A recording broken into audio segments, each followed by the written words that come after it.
गांव में मनोहर नाम का एक लड़का एक छोटे से घर में अपनी बूढ़ी माँ के साथ रहता था। उसका काम धंधे में बिल्कुल ध्यान नहीं था। वो तो बस पूरा दिन यहाँ से वहाँ अपने दोस्तों के साथ मटर गश्ती करता रहता था और आते जाते गांव की लड़कियों को परेशान करता था।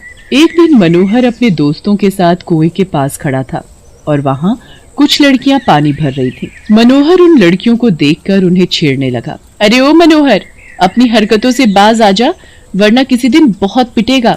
अच्छा, तेरी इतनी हिम्मत कि तू मुझे पीटेगी? मनोहर उस लड़की का पानी से भरा मटका छीन लेता है। ले, पहले इसे तो लेकर दिखा, फिर मुझे पीटने की बात करियो। देख मनोहर, चुपचाप मेरा मटका दे दे, वरना अच्छा नहीं होगा। माला परेशान होकर रोते हुए वहाँ से चली जाती है। मनोहर अपने दोस्तों के साथ बैठकर लड़कियों पर खूब हंसता है। मनोहर की इन हरकतों की वजह से गांव की सभी लड़कियां बहुत परेशान थी, पर कोई भी कभी अपने घर में मनोहर की हरकतों के बारे में नहीं बताती थी। एक दिन जब मनोहर अपने दोस्तों के साथ घर के बाहर जा रहा होता है तो उसकी माँ उसे बोलती है, बेटा मनोहर, तू कोई काम धंधा क्यों नहीं ढूंढ लेता? क्या है माँ, तुम भी ना आते जाते बस एक ही बात के पीछे लगी रहती हो। हैं?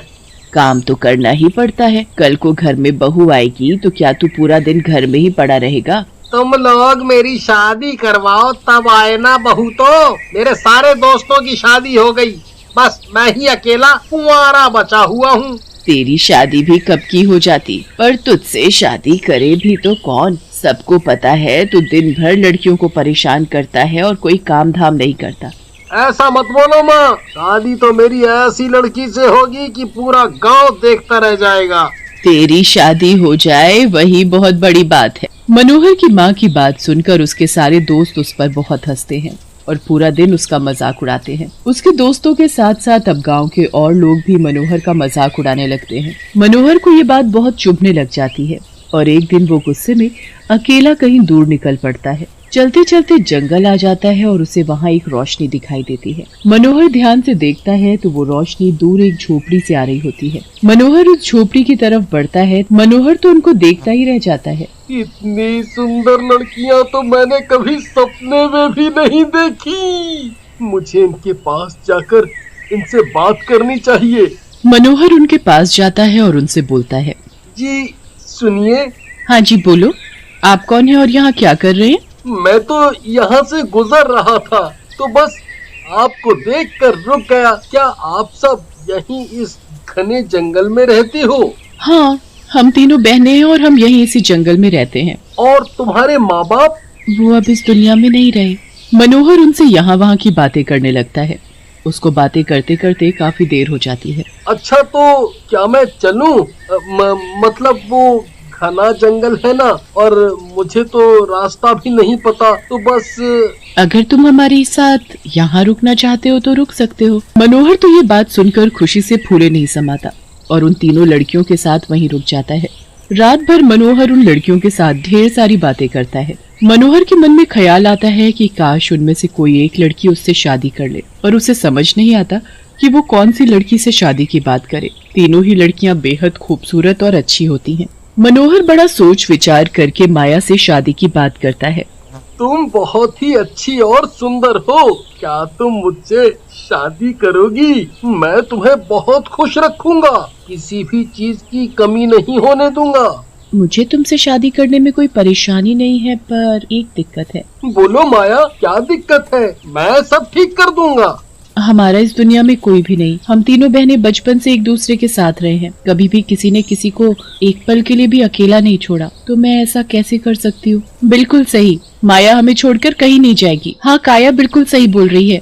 देखो, मैं माया से सच में शादी करना चाहता हूँ। अगर सच कहूँ तो मैं तो बहुत सोच में था, क्योंकि तुम तीनों ही बहुत अच्छी हो, पर मुझे तो बस एक को ही चुनना था, तो मैंने माया को चुना। ऐसा किसने कहा कि तुम बस एक को चुन सकते हो? अगर तुम हम तीनों से शादी कर लो तो हमें कोई ऐतराज नहीं है, और फिर हम तीनों बहनें हमेशा एक साथ भी रह पाएंगी।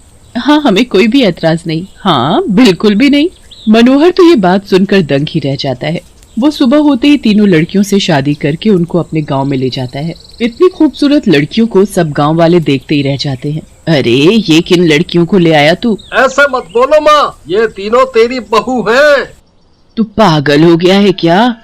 अरे माँ, मुझे मजबूरन तीनों से शादी करनी पड़ी और इन तीनों को इस बात से कोई एतराज नहीं है। गांव वाले मनोहर की बात सुनकर चौंक जाते हैं। सब तरह तरह की बातें बनाने लगते हैं, पर मनोहर पर किसी की बात का कोई असर नहीं होता। वो तो बस अपनी 3 खूबसूरत बीवियों के लिए पागल हो रहा होता है। मनोहर की माँ भी कुछ नहीं कर पाती और उसे तीनों बहुओं को घर में रखना ही पड़ता है। मनोहर की तीनों बीवियां बड़ी ही खुश थीं, पर गांव के लोग उन्हें देखकर बड़े ही हैरान होते थे। एक दिन मनोहर की तीनों बीवियां एक साथ कहीं जा रही होती हैं। भाई, मेरी बीवी तो ऐसी है कि अगर सपने में भी कोई दूसरी औरत को मेरे साथ देख ले तो मेरी जान लेने को आ जाती है। और यहाँ देखो, मनोहर जैसे लड़के की 3 इतनी खूबसूरत बीवियां और तीनों साथ में इतनी खुश रहती हैं। हाँ भाई, ये तो बिल्कुल सही कहा तुमने। भगवान जाने आखिर ये मामला है क्या। बहुत दिन ऐसे ही शांति और हंसी खुशी से बीत जाते हैं, पर फिर एक रात मनोहर देखता है कि उसकी एक भी बीवी अपने बिस्तर पर नहीं है। अरे, ये तीनों इतनी रात में कहाँ गायब हो गईं? मनोहर पूरा घर देख लेता है, पर उसे कोई नहीं मिलता। फिर उसकी नजर खिड़की के बाहर पड़ती है। बाहर का नजारा देखकर तो मनोहर के पैर थर थर कांपने लगते हैं, क्योंकि बाहर 3 चुड़ैल एक गोला बनाकर बैठी होती हैं और एक गुड़िया लेकर उस पर जादू कर रही होती है। चुड़ैल और मेरे घर में वो भी 3। मनोहर जल्दी से अपनी माँ को जगाता है और उनको वो चुड़ैलें दिखाता है। हे प्रभु, ये चुड़ैलें हमारे घर में क्या जादू कर रही हैं? और तेरी तीनों बीवियां कहाँ मर गई? उनको बुला जल्दी। माँ, वो तीनों तो अपने बिस्तर पर ही नहीं है। उनको ढूंढने ही तो मैं बाहर आया था और तभी मेरी नजर इन 3 चुड़ैलों पर पड़ी। हे भगवान, अब मुझे सब समझ आ गया है। ये चुड़ैलें और कोई नहीं बल्कि तेरी बीवियां ही हैं। जरा ध्यान से इनके कपड़े देख। मतलब मेरी बीवियां चुड़ैलें हैं? माँ, मुझे बचा लो माँ, ये चुड़ैलें मेरी बीवियां हैं। मैं क्या करूँगा? मैं इतने दिन से 3 चुड़ैलों के साथ रह रहा था। अरे जरा देख तो सही, ये गुड़िया लेकर उस पर क्या जादू सा कर रही है। जरा मुझे ध्यान लगाकर इनकी बातें सुनने दे। नम नम नम नम नम नम नम। मनोहर को आज खत्म कर दे हम, उसके टूटे हाथ पैर और हम करें जहन्नुम की सैर। स्वीकार करो हमारे पति की बलि और दे दो हमको शैतानी शक्ति से भरी वो काले फूल की कली। अरे मनोहर, ये तो तेरी ही बलि चढ़ाने आई है। माँ, ये तुम क्या बोल रही हो? नाफ बेटे, ये सब तेरी खुद की गलती की वजह से हुआ है। ये सब तेरे कर्मों का नतीजा है। मुझे माफ कर दो माँ, मुझसे गलती हो गई। अब मैं कभी किसी लड़की की तरफ आँख उठाकर भी नहीं देखूंगा। मुझे बस बचा लो माँ, वरना ये मुझे मार डालेंगी। एक काम कर, तू जल्दी से जाकर पंडित जी को बुला ला।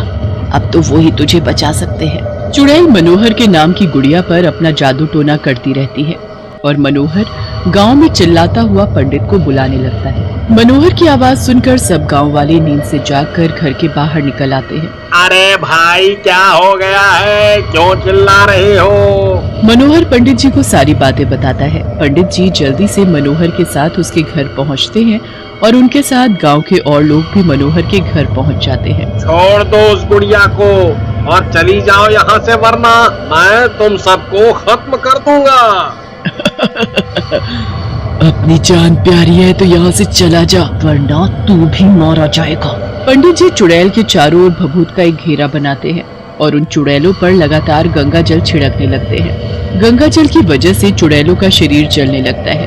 ये मनोहर हमारा पति है, हम इसे मार कर ही यहाँ से जाएंगे।